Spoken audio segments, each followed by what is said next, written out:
Happy Victory Monday, Saints fans. Hope y'all had a wonderful Sunday night. I know I did, celebrating here in Dallas, Texas. I drove around the entire city, blaring some Boosie, hanging out my Saints jersey, and yelling at the Cowboys fans, giving them a who dat, saying and go beat them Saints. And if you're pumped up just like I am that the black and gold are 2-0, I need you to hit that thumbs up icon and like today's video. And I want to give you guys a challenge. In week 1, we got to 347 likes. I want to keep the good vibes rolling. I want to keep the juju positive, and I want to keep the vibes through the roof. So let's get to 400 likes on today's video. Don't let me down, Who Dat Nation. Let's talk some Saints football.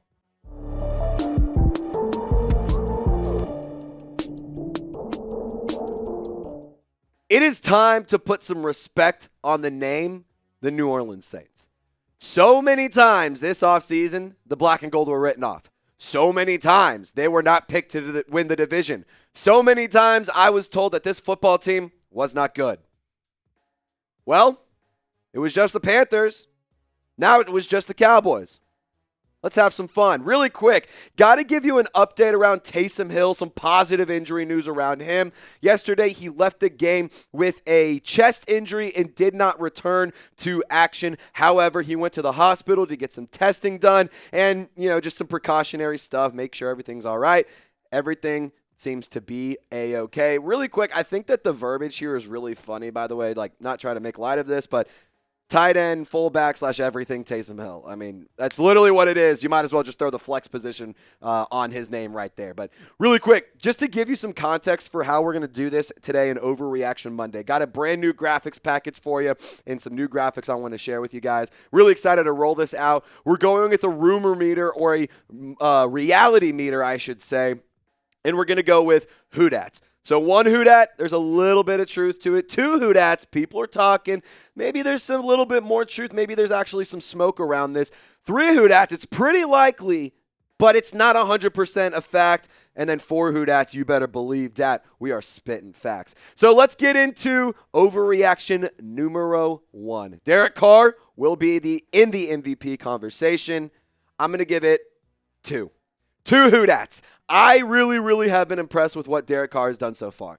I could even be convinced to go up to 3 Who Dats because I do believe what he has done thus far this season is unbelievably impressive. I cannot sit here and tell you a single quarterback in the NFL that has played 4 quarters of good football at the same level as Derek Carr this season. There just hasn't been. He leads the NFL he's tied for first in passing touchdowns. He leads the NFL with an almost perfect passer rating. He leads the NFL in yards per attempt. He's number 12 in passing yards, but those passing yards are awesome, but this Derek Carr is scoring a lot of points. Oh, and on top of that, he's also the second most accurate quarterback thus far. So for me, when it comes to Derek Carr, so far he's been elite. There's been no question about it. I may have been a little too hard on him. Maybe I'm going to have to eat some crow this season, but at the end of the day, for me, there's a lot of discussion about Spencer Rattler, Derek Carr. Right now, it does not matter, that discussion. Right now, Derek Carr is your QB1. Right now, he's playing at an elite level. Right now, as long as he can stay healthy, as long as he can keep up the positive production, the MVP conversation really might be a real thing. Now, you're going to have higher passing yards, and you're going to have to do a little bit more there. But if you're leading the NFL in a ton of different metrics outside of the passing yards, it's kind of hard to at least not acknowledge that Derek Carr is one of the best players in the league. So for me, I really have been impressed with Derek Carr. My opinion has drastically changed on him. I was very down on him. Honestly, it wasn't that I disliked him as a player. I didn't dislike him, but I was just like, he's not fun. He doesn't give me the juice. He isn't something that I can just watch and be even happy with if we lose. But I'm going to keep it real with you right now. He has blown me away. He has blown out my expectations, and I'm fully prepared to give him an apology if he keeps this thing up. So has your opinion changed? If it's better, type B. If it's the same, type S. If it's worse, you're lying because there's just simply no way. He is playing at an absolutely stellar level. Now, overreaction number 2, Saints have the best offense in the NFL. I'm going to give this one 3 Hoodats. Really quick, by the way, so these are overreactions that I personally have or that I've seen on social media and whatnot. So just to kind of give you some context there, it's not just completely me just being, whatever, nonsense crap on YouTube. No, this is what people are saying all over social media. The Saints, that is 3 Hoodats right there. Look at the production they have had thus far through 2 weeks. Week 1, it was just the Panthers. Okay. We'll put up 40 against the Cowboys, too, in their home stadium, who, by the way, have been very, very good at home over the past 18 games. Number 1 in points per game. Number 4 in yards per game. The rushing attack is number 3 in production. The passing attack in yards per game, top of the league. And I found this stat to be actually pretty interesting. Look at this from NFL and CBS. The most points in the first 2 games of a season since the merger. 2009. What happened to them? I'm Colin, can you remind me what happened in 2009 around the New Orleans Saints? Didn't something crazy happen? I think they won the Super Bowl that year. Oh, I think they did too. I think they did. In the 1971 Cowboys, they had 91 points. What happened for them? What did they do that season? I think they also won the Super Bowl. Oh, wow. Okay. The New Orleans Saints are on track to do just that. They're at 91 points. I mean, isn't it so funny how quiet the crowd has gotten? That it was just the Panthers, or the Saints are so bad. The Falcons and the Bucs are going to win the division. It's hilarious, man. I find myself cracking up at the fact, looking at old tweets and looking at old posts and old comments. It cracks me up because this Saints team is proving people wrong. Their offense, it's not good. It's great. The play calling, massive credit to Klint Kubiak. Look how much of a difference a play caller makes. The New Orleans Saints have been good. Their offense is really, really good. I understand it was just the Panthers, and to a certain extent, I agreed with it. Panthers just benched Bryce Young. I can not agree with that, but I can understand. It's like, it's just week 1. But when you go into the defending NFC East champions stadium, you not only beat them, and it wasn't we got a game-winning field goal, we had a game-winning drive, refs helped us out. In all 4 phases of that football game, the Saints dominated, or all 3, I should say. All 3 phases and all 4 quarters, the New Orleans Saints won. The only play that the Cowboys truly won on, well, I guess you could say 2, is when Dak scrambled and flipped it over to Zeke, and it was just a broken play, and when Tyrann Mathieu missed the tackle and CeeDee Lamb went for like 60 yards. Other than that, the New Orleans Saints dominated on every single aspect. And if they can continue to do that, guys, this team will have the best offense in the National Football League. Now, really quick, if you want to see this team play in action in New Orleans or in a city near you, I encourage you to get some tickets from our awesome sponsor, Game Time. And if you download the Game Time app, create an account, and use code CHATSPORTS, you will get $20 off your first purchase. And you can use those savings to get yourself some gear, maybe some merchandise, or heck, even some concessions at a game for the New Orleans Saints, maybe for Tulane, LSU, the Pelicans are about to get going here pretty soon. Or if you're just in a different city that isn't New Orleans, you can get tickets to live events like concerts and comedy shows and theater events as well. Game Time has a new feature called Game Time Picks that makes getting tickets to see your favorite teams play live even easier. Game Time Picks filters out the fluff to show you only incredible deals on great seats, so you don't have to waste time searching through thousands of tickets. So download the Game Time app today, create an account, and redeem code CHATSPORTS, and you will get $20 off your first purchase. Terms do apply, but once again, create an account and redeem code CHATSPORTS. That's code CHATSPORTS for $20 off. All that information is in the comments and description of this video. Download the Game Time app. Support our awesome sponsors. What time is it? Game time.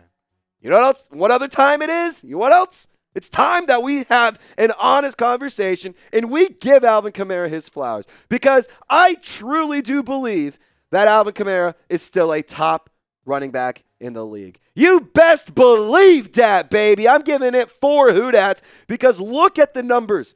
Look what he has done. AK-41 has been lethal, ladies and gentlemen. He hasn't been good. He hasn't been really good. He has been phenomenal. Number 5 in rushing yards. He's number 3 in receiving yards among all running backs in the league. He's number 1 in total touchdowns, which is across the entire NFL. He's also number 1 in first downs, tied with James Conner across the entire league. Oh, and on top of that, he's number 5 in rushing yards per game with over 100 yards per rush. Alvin Kamara is special. He is seeking extra money on his, or the guaranteed money on his contract. It's really just the guaranteed years. He has given you no reason not to give you that check. Alvin Kamara deserves to be a part of this team for the foreseeable future. When you're putting up this production in 2 games, oh, and not to mention, you're the 3rd player in franchise history to have 6,000 rushing yards alongside Deuce McAllister and Mark Ingram. That's pretty good company. In my personal opinion, Alvin Kamara is a top 5 Saints player of all time.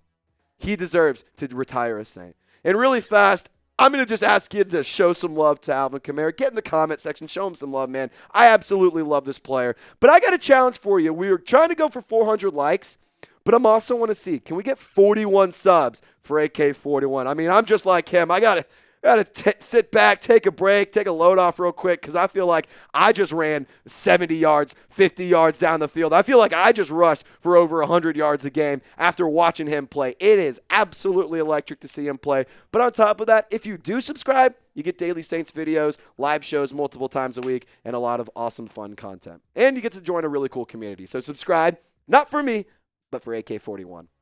Alrighty, my last overreaction, and this is a big one for me. The O-line is good. I'm going to admit it. Hand to God, I was wrong. I am here to admit I was wrong. I, Trace Girouard, would like to say I do not know ball when it comes to the New Orleans Saints offensive line. Because look how good they have been.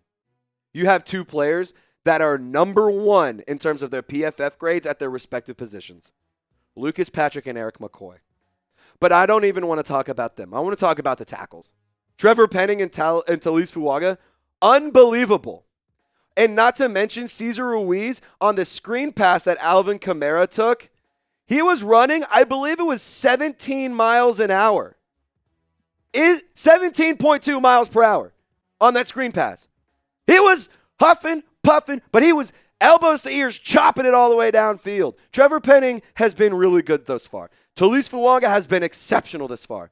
I have been so pleased with how this team has been going so far. But really quick, I want to just look at some film here. So right here, you got Cesar Ruiz. He is blocking a 340-pound defensive lineman. Jordan Phillips is not a small guy, but he is not even in the play. He is not a part of this. Oh, you also got Talise Fuaga over here, or Talise Fuaga over here, holding it down. Foster Morrow doing his job. Trevor Penning. Oh, my God. Really quick. I'm going to step right here. Look at that. Look at that.